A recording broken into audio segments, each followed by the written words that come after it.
Okay, today's lesson is A71. We're in the appendix. This is finding the equation of a line given 2 points. What's our objective, class? Get ready? Finding the equation of a line given 2 points.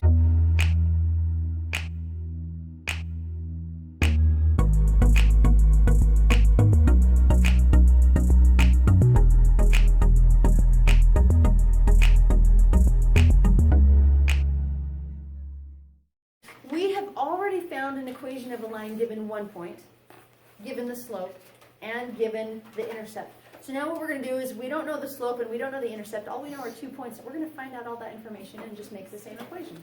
Okay? So we're building on what we've already learned. You can graph it.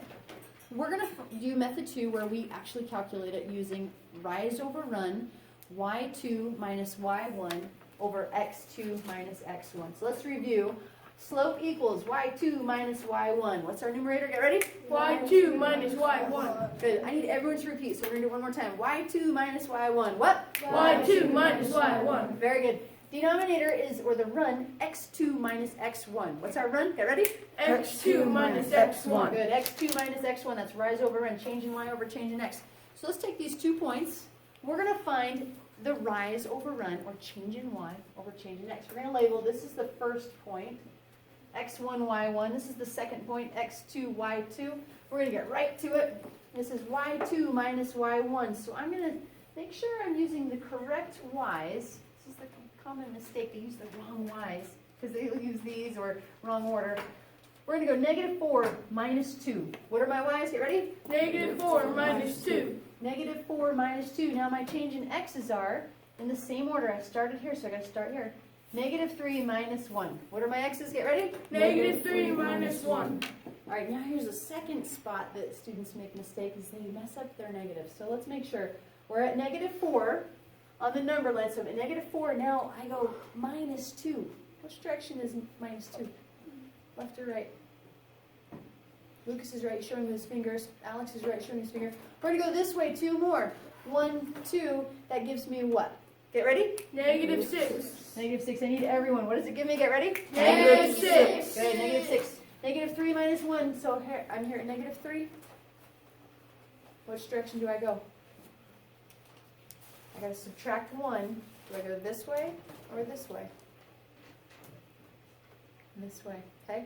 So I go minus 1. What does that give me? Get ready? Negative 4.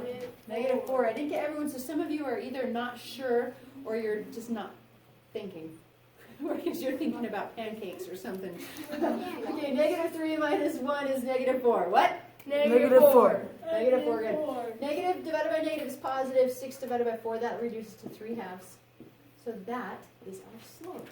That is step 1. Done.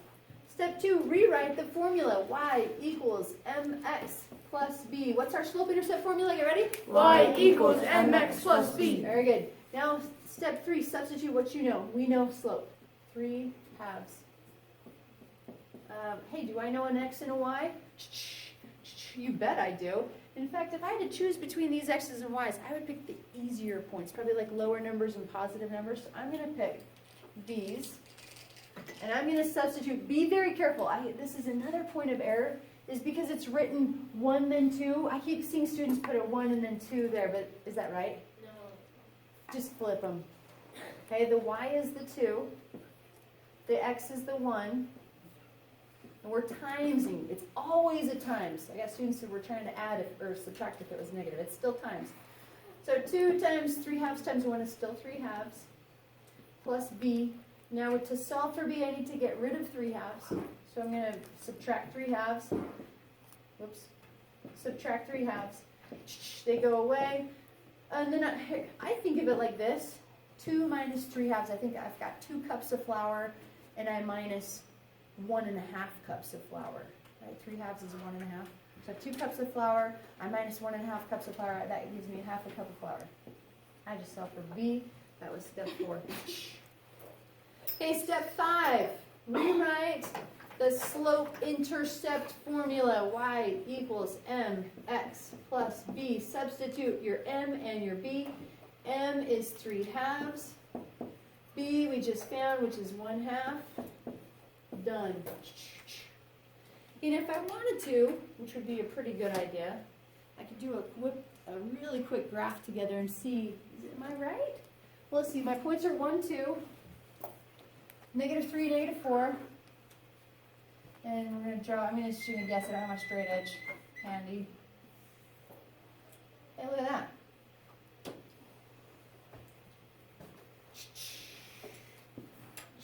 Right there. So, yeah, I got the right answer. There's my intercept. Do I go up 3 over 2? Let's pick a known point.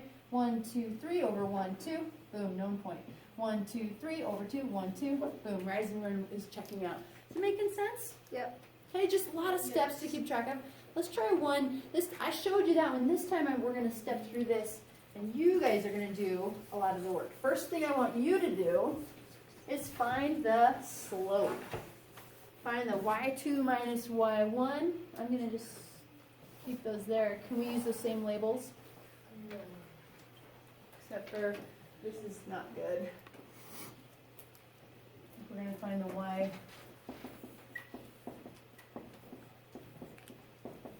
Okay, as soon as you found your slope, put your pencil up.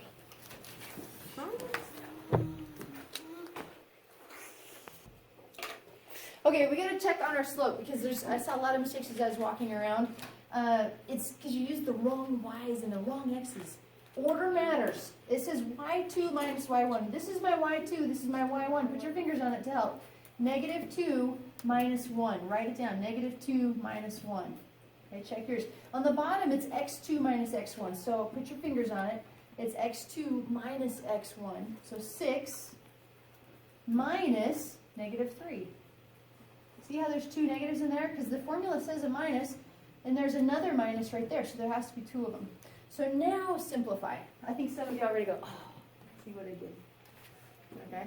-2 minus 1 is -3. The 2 negatives become a positive, so we get a 9. 6 plus 3 is 9. And then simplify there. All right. Any questions on this? I see nods because some of you checked your numbers and caught your mistake. That's the whole answer. I don't see any hands raised. So no one has a question or comment? Okay. All right, so now we're going to do this. The next step was write down y equals mx plus b. We know the slope. We just found it out. So we're going to put it in -1/3. Who remembers the next step? I remember part of it. Stacia. Do you substitute the x's? Yes, substitute the x's and y's. And you get to pick, Stacia. Which one do you want to do? I like lower numbers. Since they both have a negative positive, I would probably do these because they're smaller numbers. So let's do this one. 1 in for y, -3 in for x. See how important it is to keep a record of your work, carefully write it down, use plenty of space. You don't have to squinch them in one line on your notebook paper, use plenty of space. Now simplify. I've got 3 over 3, that cancels, negative and negative cancels. There's nothing left, it's just a 1. No. Plus b. How do I solve for b now? AJ. I need to isolate b. Okay. Take the 1 and subtract it from itself. Subtract it from itself. I had someone try to subtract it from the b, first period. Remember, it's a balance equation. You got to do from the balance beams on the equal side. Okay, so those go away. I'm left with b on the right side, and I've got a 0 on this side. So now I rewrite my equation. Y equals mx plus b. And I write what I know. M is -1/3. Keep y and x there. And b is 0. Is it the simplest way to write this equation? No. No. I don't need the plus 0, so I would say the simplest way is the -1/3 x. So y equals -1/3 x. All right. I have a rice sample test question for you next. We're going to skip the graph.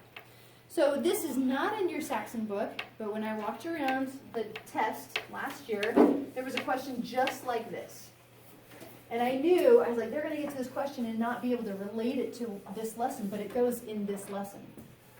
If 5 days of work earns $150 and 12 days of work earns $180, write an equation that would describe the wages for the number of hours worked.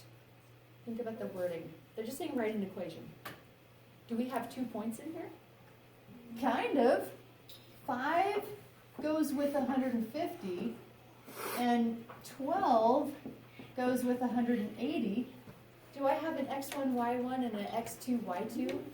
I do. All right, so let's label them so we're really careful about our process here.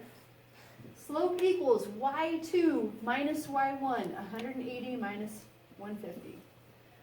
x2 minus x1, 12 minus 5. I never skip that step. I always write it out. Students who write it out usually get the right answer. More often than the students who try to do it in their head. 180 minus 150 is 30. 12 minus 5 is 7. And we're going to leave it as a fraction. Next step, formula. My blue marker's a little bit too thin. All I've got is red. All right. Substitute what you know. I'm going to pick the smaller point, the 150. My slope is 30 over 7. My x is 5. And I don't know my b yet. Can I go through and solve for b? This would be a good time for a calculator. AJ, have your calculator ready. We're going to go 150 equals 30 times 5 is 150 over 7 plus b. I need to isolate b, so I'm going to subtract 150 over 7 from both sides of the equal sign to keep a balanced equation. Those are gone. I'm left with, I got like a black, b equals, and then that's going to be, I need a common denominator, so I'm going to have to times top and bottom by 7.